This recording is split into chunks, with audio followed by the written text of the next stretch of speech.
En este programa, descubriremos los secretos de los científicos para detectar asteroides que pueden ser una amenaza para la Tierra. Nos asombraremos con la química interestelar y sabremos por qué elementos como el hidrógeno y el helio fueron claves en el origen del cosmos. Además, exploraremos algunas de las nuevas teorías propuestas por la comunidad científica sobre el fin del universo.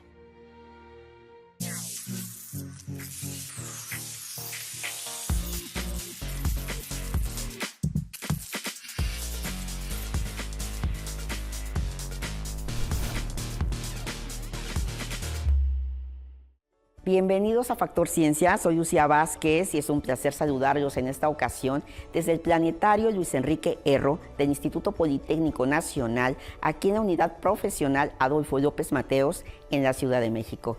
Se trata de un lugar extraordinario de divulgación científica, donde aprendemos del universo jugando, desde lo lúdico. Su domo de inmersión digital nos atrapa con proyecciones 360.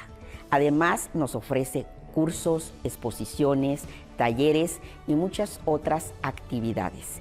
Esta vez vamos a hablar con 3 destacados científicos que nos hablan sobre el principio y el fin del universo, así como las posibles amenazas cósmicas a nuestro planeta. Un tema interesante. Vayamos a explorar el universo. Esto es Factor Ciencia. Comenzamos. El 27 de diciembre de 2024 en Chile, el telescopio Atlas detectó el asteroide 2024 YR4 con posibilidad de 2% de impactar sobre la Tierra en 2032. Poco tiempo después, la comunidad científica rectificó y dijo que es muy probable que impacte en ese año, pero en la Luna. ¿Qué les parece si esta historia, que se parece mucho a lo que hemos visto en el cine, nos da cuenta la doctora Isaura Fuentes Carrera, física, astrofísica y divulgadora de ciencia del Instituto Politécnico Nacional?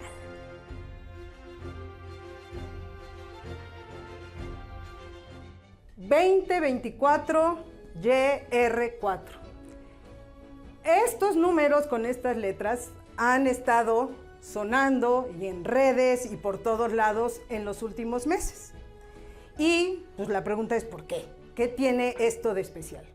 Bueno, lo que tiene de especial este año y esta cifra es que lo que hacen es nombrar un asteroide que se descubrió el 27 de diciembre de 2024. Cuando se descubrió, se pudo calcular a partir de observaciones en las siguientes noches la trayectoria que iba a seguir este asteroide. Entonces se toma la foto una noche y la siguiente noche se toma otra foto. Las estrellas pues no se mueven y más adelante estas estrellas siguen estando aquí y ahora este bichito anda por acá. Entonces podemos más o menos decir, pues este objeto se está moviendo en esta dirección.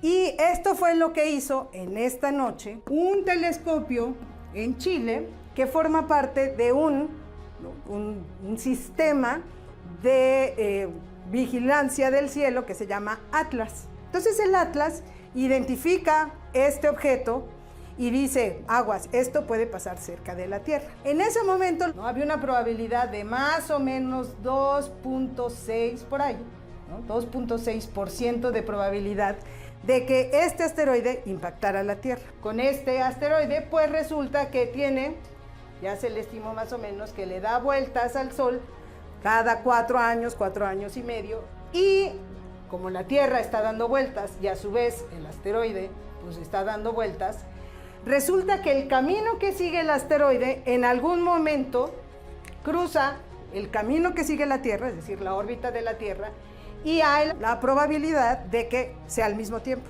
Si es al mismo tiempo, pues eso quiere decir que este asteroide va a impactar a la Tierra. Entonces, pues eso espantó mucho. El hecho de que haya objetos cerca, que pasen cerca de la Tierra, es bastante común, ¿no? Una vez que se identifican, se observan varias veces y se adivina cómo es esta trayectoria. Entonces, haciendo estas observaciones, se deriva lo que llamamos una escala de riesgo de impacto de los asteroides en la superficie de la Tierra. Y a ese riesgo tiene una escala asociada que se llama la escala Torino. Y la escala Torino lo que hace es lo siguiente. En un lado, así ponemos, la probabilidad de impacto. ¿Qué tan probable es que este asteroide caiga en la Tierra? Lo curioso es que pues, la probabilidad de impacto se vuelve importante cuando tenemos una probabilidad de más o menos el 1%, o sea, casi nada. Pero desde aquí se empieza a volver importante este peligro porque del otro lado, a lo largo de este eje, lo que vamos, ¿no? Lo que se presenta es el tamaño del asteroide. Entonces, bueno, es claro que no es lo mismo si pensamos en este escenario que si yo tengo la superficie de la Tierra, venga un asteroide que mida, vamos a decir, alrededor de 100 metros y que vaya a caer sobre la superficie de la Tierra, a que tenga algo que mide más de 1 kilómetro y que también caiga en la superficie de la Tierra. Porque la energía con la que estos asteroides impactan tiene que ver con su masa.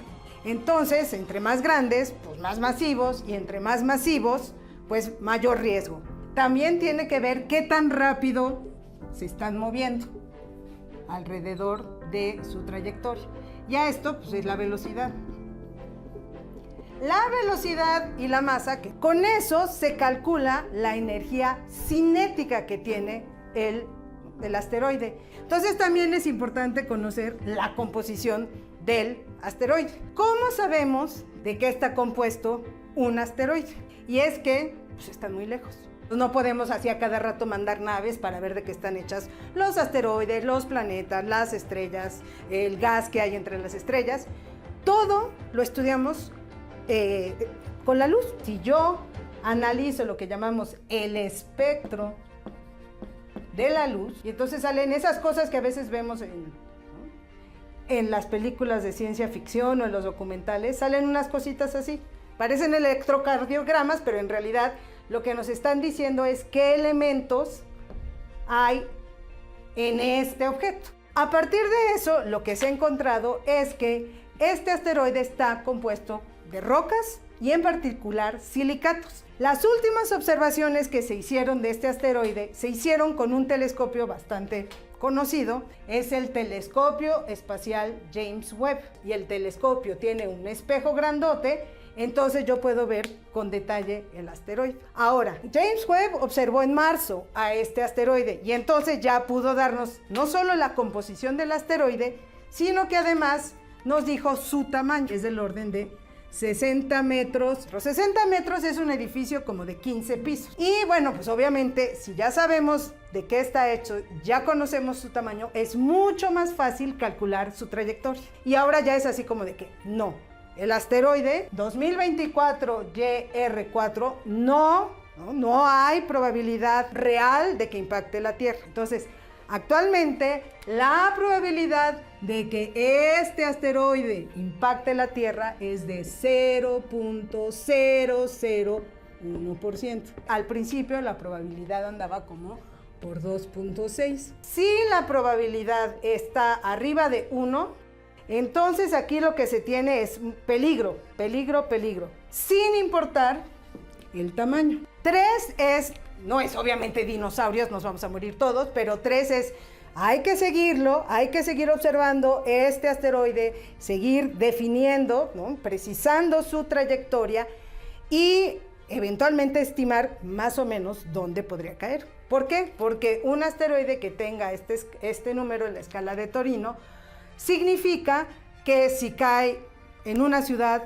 cerca de un poblado, pues sí se lo echa. Entonces, pues eso no nos gusta.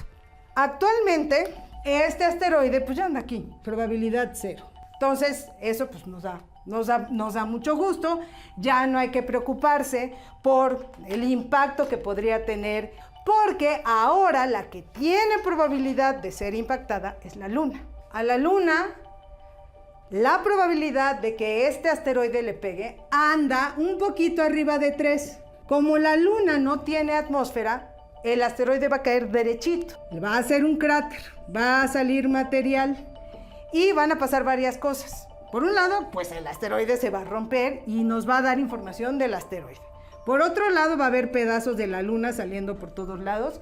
Vamos a poder estudiar la composición de la Luna, no solo en la superficie, sino también aquí abajo. Porque en principio sí podría verse cuando este asteroide impacte a la Luna. No tenemos que asustarnos. Los pedazos de Luna que salgan no le van a hacer nada a la Tierra. No hay de qué preocuparse. En realidad lo que hay que hacer es emocionarse. Y no solo eso. Ya sabiendo que este asteroide no va a impactar la Tierra, lo que se planea, sabiendo que su órbita, o sea, cada 4 años, vuelve a pasar por el mismo lugar. Entonces, lo que se puede hacer es que yo mando una nave. Y esta nave puede caer esta nave sobre la superficie del asteroide y estudiarlo. Los asteroides vienen de una parte del sistema solar. Está el Sol, está Mercurio, está Venus, está la Tierra, está Marte, y entre Marte y Júpiter está el cinturón de asteroides. Entonces hay un montón de asteroides, pedacitos de roca o pedacitos que también pueden tener metales, y se piensa que muchos de ellos tienen la composición que tenía el sistema solar cuando se formó hace 4.500 millones de años. Entonces son piedras muy antiguas que no encontramos en la Tierra, cosa que sí hay aquí en los asteroides. Pero bueno, estas cosas se siguen trabajando porque además es un hecho que, pues sí, nuestro sistema solar está lleno de asteroides, pero en serio de veras, con un montón de asteroides, y pues sí, la probabilidad de que alguno eventualmente le pegue a la Tierra, pues no es cero.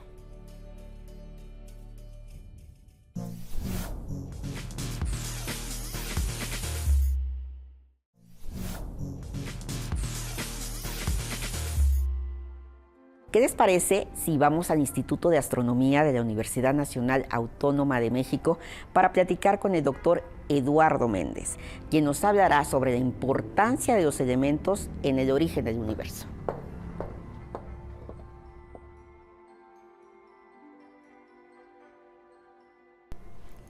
Estamos en un lugar fantástico, el Instituto de Astronomía de la Universidad Nacional Autónoma de México, y justo aquí atrás está la meteorita, una roca localizada en Chihuahua enorme. Y es que este es un centro de investigación donde se genera conocimiento de primer nivel y que ha forjado investigadores a nivel internacional de la talla del doctor Guillermo Haro, el doctor Manuel Peinberg, la doctora Silvia Torres, y que han dejado una herencia muy, muy importante a las nuevas generaciones de astrónomos. Y es por eso que estamos aquí, para hablar con el doctor, el astrofísico Eduardo Méndez. Él ha realizado estudios en la Universidad de La Laguna, en España, y en la Universidad de Heidelberg, y tiene temas súper interesantes sobre las nebulosas y la química del universo. Muchísimas gracias por recibirnos, doctor. No, muchas gracias a ti, Lucía. Son muy bienvenidos aquí al Instituto de Astronomía. Cuéntanos, ¿qué existía? ¿O qué se cree, o qué se piensa, o qué han encontrado ustedes que había antes del universo?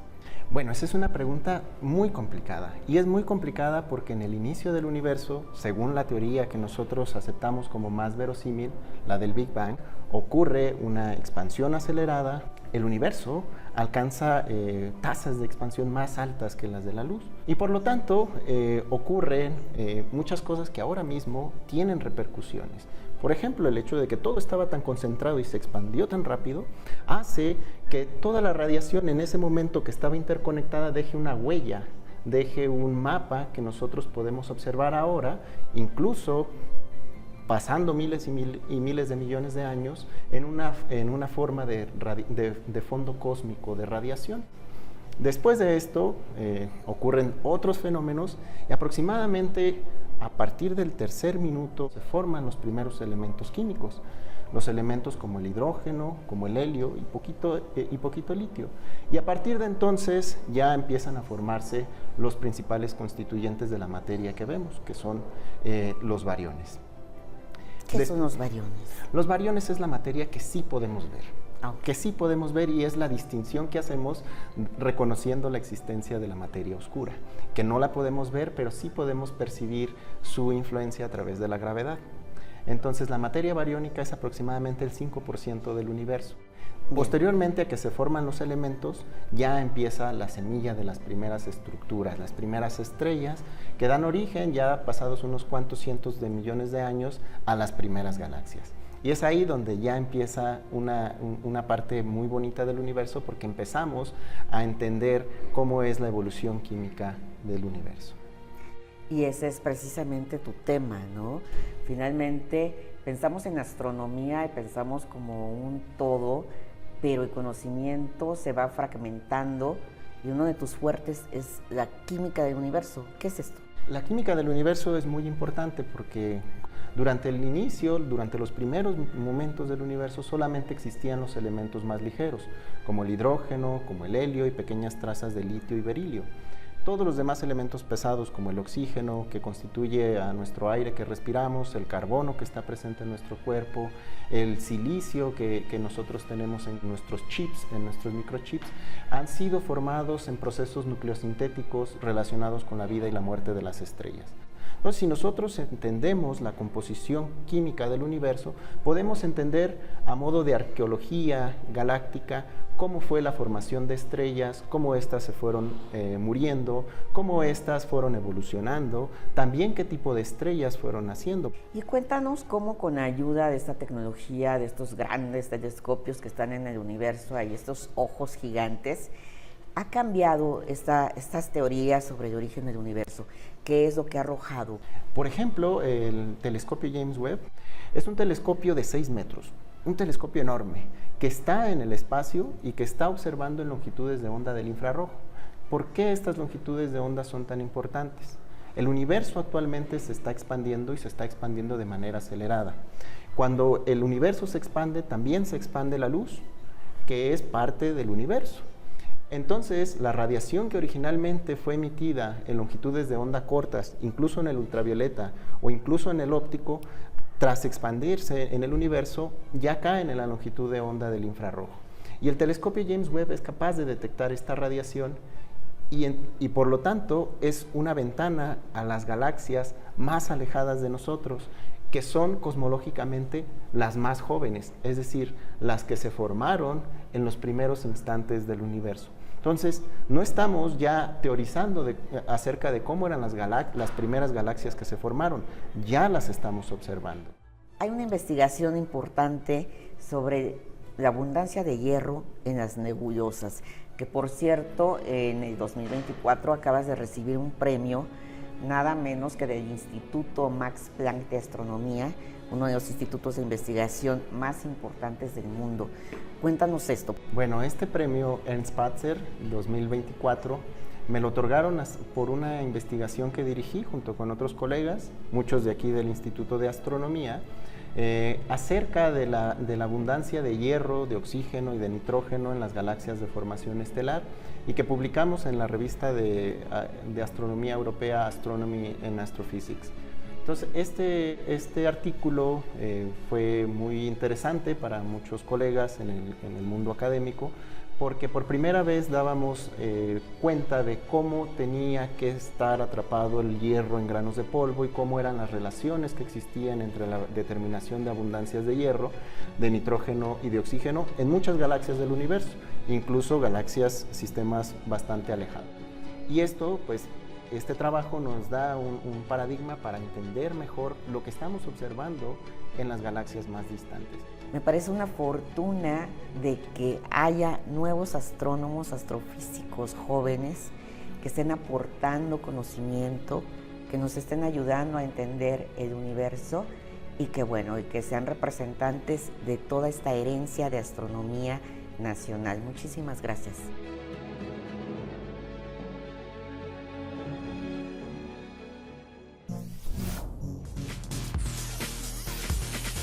¿Qué es lo que tenemos aquí, Wilder? Bueno, aquí tenemos la representación del Big Bang, ¿sí? Tenemos, por ejemplo, cada punto que se ve ahí es una galaxia, ¿no? Es una galaxia. Las galaxias son como las células del universo. Entonces aquí vemos que las galaxias se van separando unas de otras, pero no se separan porque viajen alejándose una de la otra, sino porque el propio espacio en el que están inmersas las galaxias es el que se está expandiendo. Pues ya estamos de regreso aquí nuevamente en el planetario Luis Enrique Erro, para ser más exactos, en la zona perimetral del domo del planetario, donde podemos disfrutar de un mural que en lo personal me encanta, que nos narra la historia de la astronomía de acuerdo a diferentes culturas. Y qué mejor que tener aquí al maestro Wilder Chicana, astrónomo de cabecera de Factor Ciencia. Un tema que nos inquieta, que se antoja mucho a ciencia ficción, pero que sin duda es una realidad. Dime una cosa, o dinos una cosa, ¿el universo, en términos astronómicos, en términos propios, es joven o viejo? No podemos saber realmente, no tenemos con qué compararlo, ¿no? Entonces solamente podemos tener en cuenta la edad que hemos estimado que tiene, que son del orden de 13.800 millones de años, y pues el sistema solar tiene alrededor de 5.000 millones de años. Esos son los parámetros que nos pueden quizá dar unas pistas, ¿no? del desarrollo del universo y probablemente de su final, ¿no? Ahora, platícanos sobre algunas teorías que marquen este fin del universo. Mucho de la edad del universo y de su final tiene que ver también con su origen. La teoría más aceptada con respecto al origen del universo es la teoría del Big Bang. Que es la gran explosión. Es el modelo de la gran explosión, que digamos está también relacionada con una fase que se llama inflacionaria, es decir, un periodo en el cual el universo violentamente se expandió. Esa expansión continúa incluso en la actualidad y de hecho está mucho más acelerada. El telescopio James Webb, por ejemplo, ha conseguido información que de alguna manera nos está haciendo revisar lo que se sabía con respecto al Big Bang, las predicciones sobre formación de galaxias, y claro, eso también pega al posible final del universo, ¿no? El universo, si es finito, su final será uno, si es infinito, su final será otro. Un posible final sería que el universo, si tiene la suficiente masa, nuevamente comience a detenerse la expansión y finalmente empiece a contraerse hasta que nuevamente se contraiga en un punto, digamos que una especie de Big Bang a la inversa. Terminan un ciclo. Termina, así es. Y ahí queda. Ese sería un posible final. Otro posible final sería que, digamos, una vez que se contrajo, nuevamente vuelva a estallar, por así decir, y en ese momento pues hablamos de un universo cíclico, ¿sí? O sea, nacimientos, muerte, otro nacimiento y así. Esa es otra posibilidad. Y otra posibilidad, si el universo es infinito, ¿no? Y no se detiene la contracción, es una teoría propuesta por Tolman, un científico en la década de los 60, sostiene que, bueno, se llama la muerte térmica del universo.